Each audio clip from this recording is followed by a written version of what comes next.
welcome to another edition of a Closer Look podcast where we sit and chat about things from Sunday morning, the service, the sermon, whatever. Yep. I'm Jason Smith sitting with David Wojnicki. Good morning, Yes, David. Good morning. Good morning. Good How are you doing? I'm doing well this morning. How was your weekend? It was a nice weekend. We kind of we had some beautiful days. Yeah. Got to go outside, went a little hike. Oh, that's fun. Where'd you hike? Just Daily Ranch. Okay. Yeah, did that and then dug some post holes, that's outside. a lot of fun So there. much fun. So much fun. What about you guys? What'd you do? We kind of recovered. Last week we went on a vacation You together as a did. family. You did. We were out for Tuesday through Friday, and it was So you need to recover from the vacation, right? We Isn't took that some time to recover from the vacation. It's such the case. It really is. It's such a case. Slept a lot of hours, as much as we could. Yeah, so that's good. Yeah, but here we are. Back and refreshed. And yesterday you looked at Luke 5, the Yeah. first 11 verses, looking at following Jesus. Yeah. And you talked about how words mean things. That's kind of laughing about that because you and I talk about that quite often, of how words mean different things for different people. Yeah. Anyway, I'm going to go with the easy question first. Sure. How about that? Okay, let's do it. We talked about fishing, right? And how they went first fish catching nothing. And then Yeah. Jesus said cast. And then they pulled in more than they could handle, right? Right. So, did Jesus make the fish come to the nets? Or is he just a really good fisherman and know where the fish Did were? he just know where the fish were? Here's what's so funny about that. Like, that actually came up in a number of the commentaries. Like, there's a lot of opinion about, like, was Jesus using his omniscience? He knows everything. So he knew where the fish were. So, throw the net down. Or was it his omnipotence, that is his power, drew nature to himself? Or is it some combination of both? Did he make fish appear? So here's what I'm going to say from the text. Okay, there's some things that we can infer from the text. One is Peter's response, right? When Peter responds to Jesus, he knows what he just witnessed was a miracle. Sure. Yes. Yeah.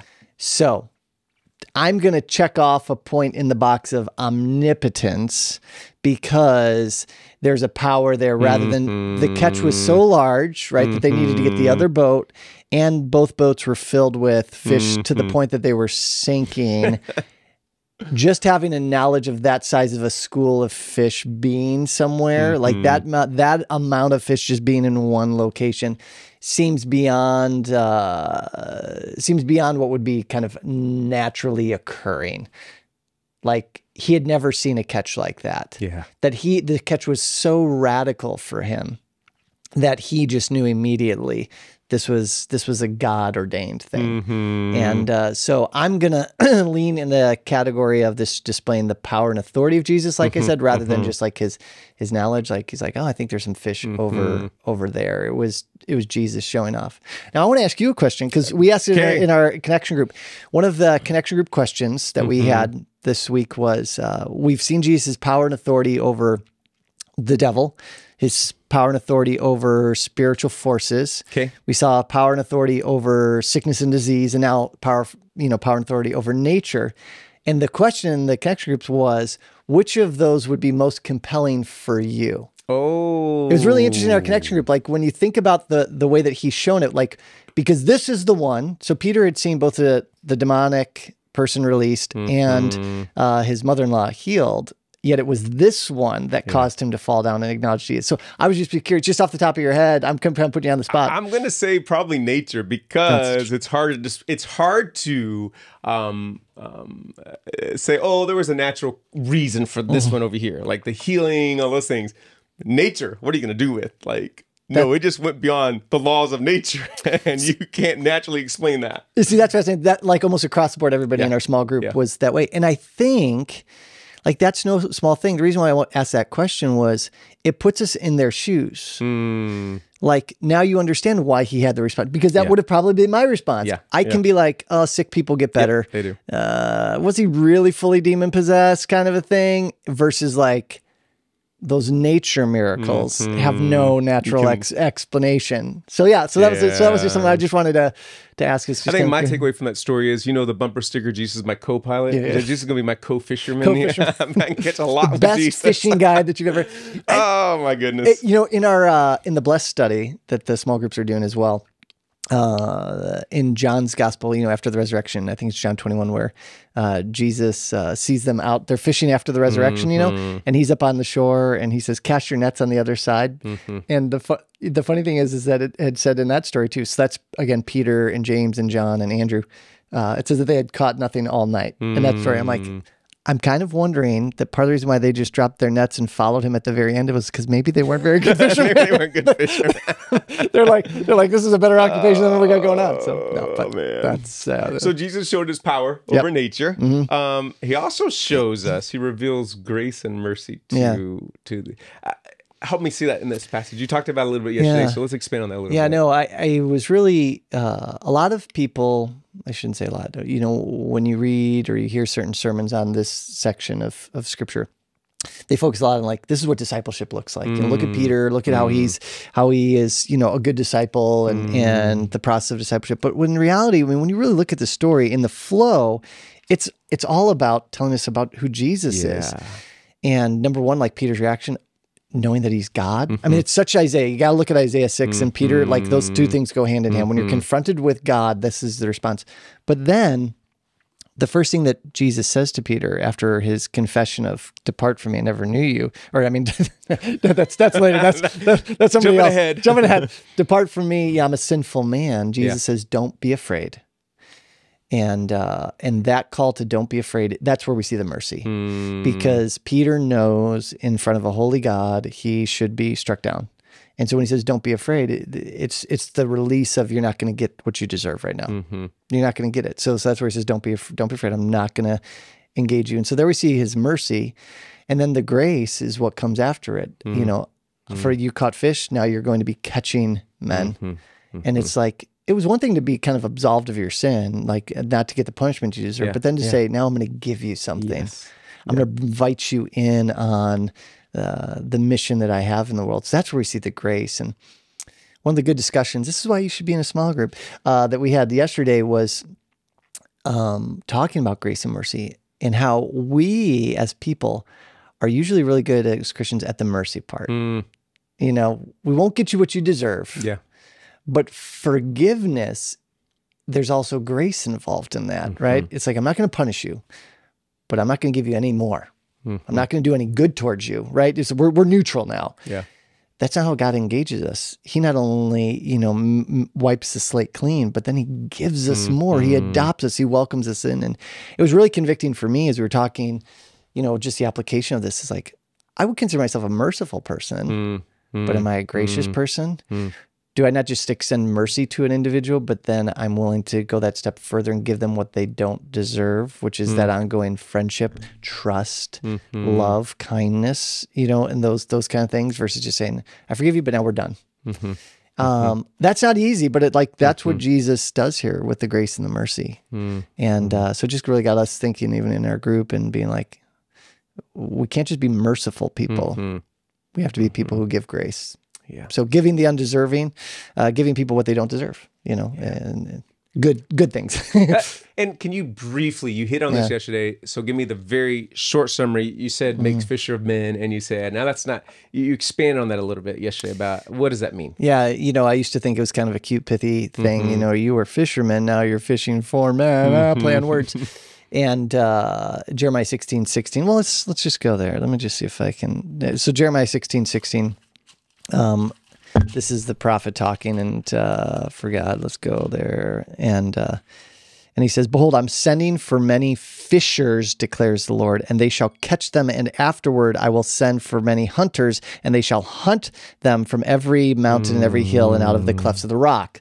And so this is the prediction of when the Lord's going to restore Israel. And he says, this is what we're going to do. Like, it's not just going to be simply, when he comes, like, I'm going to catch men. There's going to be a judgment that's going to be there. And, but so they would have known this, like when the Messiah comes, there's going to be a judgment. But what we know is that when the Messiah came, there's him coming to save and redeem, and then the ultimate judgment that's still going to come. And so he kind of turns it on their head with these guys, and he says, you're going to catch men, but not like this is going to be, which is part of the reason why maybe they were so excited to leave him. It's like, we're going to be part of the judgment of God in the world, kind of a thing. Speculation there. You're just kind of saying it. And he kind of turns it on its head because he can do that. And he says, you're going to catch men, which, by the way, that word in the Greek for catching men is a Greek word that refers to catching something alive. Okay. And you might say, okay, great. Don't you always catch things? No, Yeah, there are traps that kill when they catch. Okay, yes. But this is to catch alive, which means you're not looking to bring about death through your catch. You're looking to keep alive. You're catching for the purpose of life, not death. Yeah. So that's pretty cool. But those are things, like, again, that I'm just like, in the message, I maybe could have said it. You mentioned application a minute ago. Is there any other application that you would add to, that you weren't able to yesterday's sermon? Yeah, one of those things, back to the grace point, was how, look at Peter. He's a fisherman called by the God of the universe to get in on his universal mission of saving the lost. And then he extends that to all of us too. Like, you don't have to be some special rabbi, scholar, scribe, go to seminary. God calls fishermen a tax collector. You know, he calls these people who, you know, from the world's eyes, there's nothing very special about them, and yet he comes and he calls them. And so I just think that should be meaningful to us when we think about application of, like, this is who God calls. He calls all types of people. And it's about what he does in your life, not what you do for him. So there's not special training to live out the life. No, they're not to live out the life. We have what we have need right here in this word. Absolutely. And cool. So for someone today, you say in following God, for someone today, at the end you talked about leaving everything to follow Jesus. How is that practically done? In the lives of God's people today? Yeah, I made a big point of that at the end. Like, I kind of started with this idea that words mean things. What does it mean to be a disciple? And really, it wasn't until like the last 5 minutes of kind of drawing it to, now look at how they respond to grace and mercy. By the way, grace and mercy is only experienced by those who know they need it, right? You know, what I mean by that is to really experience it as Peter did. He saw he was a sinful man. Then he understood he could experience the grace and mercy. And then what was his response to it? He says they left everything. Now we know, by the way, somebody asked, Peter was married, right? He's got a mother-in-law. We assume that he still had a wife. Maybe she passed away. We don't know. But so when it says that they left everything, it was talking about an immediate context of their fishing occupation and livelihood. Okay, there. And so I said, though, what do we learn for this? You know, whole life submission to Jesus is the only appropriate response to him. And we are too flippant as Christians to make Jesus a part of our life, but not the one who dominates our life. And so we have to ask the question, what does it look like to leave everything to follow him today?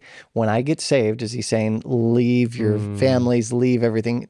No, he can't be saying that. Do we need to leave our jobs like they left? No, he's not saying that. That's what they did. But I have to ask myself the question, even in a pastoral role, is everything in my life submitted to him? Are my relationships submitted to him? Is my speech submitted to him?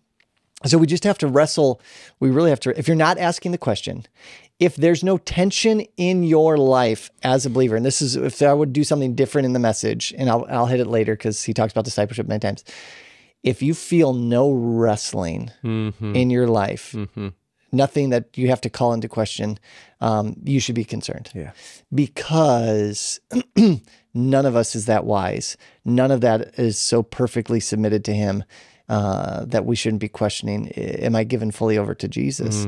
You know, should I buy that thing? Should I be in that relationship? Is that relationship, is that thing, is my job under Jesus or not? Go ahead. No, just say, so we're not adding Jesus to our life. No. He becomes the center of our lives. You know, and everybody's got to work this out practically. Somebody I was talking to yesterday said when he was a kid playing baseball, you know, their parents were big on church, and you know, they went Sunday morning, Sunday night, Wednesday night, and he said when he was playing Little League as a kid, he's like, I can remember being on the mound and it was 6:45, and my dad was like, all right, he's got to go, and he'd be pulled out of the game. To go to church. And he said, at the time I felt totally uncomfortable. You know, I felt totally awkward about that. But he's like, I knew what was most important to my parents. Now, you don't want to be legalistic and those kind of things. I'm not saying that there's not, but But he said, but guess what? 50 years later, I'm walking with Jesus and I love him more than anything. And he says, and as I look back on that, I'm so grateful that he did that because it showed the value and the purpose. I was like, so that's like whole life submission kind of a thing. Yeah. And that was that wrestle, that tension. Yeah. And that should be encouragement for parents. Absolutely. I have 10 kids, and sometimes a kid will tell me, I don't want to go to church. I don't like church. Oh, yeah. In which my response is, that's okay. Yeah. You don't have to like church, but you're still going to go because this is what we're, and so my point is, as we look at our kids who say those things negative about church, that's okay. Yeah. Like, our job is not to change their mind about church. Our Right. job is to be faithful stewards of our kids and for- still bring them. For you to have your whole life submitted to him. And so that's what you just have to ask the question is like, how is my life demonstrating that Jesus is priority number one? Yeah. For them, it meant leaving their nets and everything and going and following him. Yeah. Yeah. And then he provides. Yeah. So that's just it's a wrestle. We're not going to ever be done with it. Never, No. You know, I mean, that's what I say. You should No. always be feeling a tension in your life. Yeah. So, yeah. yeah. Great. Well, it's great good. conversation as always. Yeah, I know. Appreciate it. Look Any forward. teases of what's coming up next?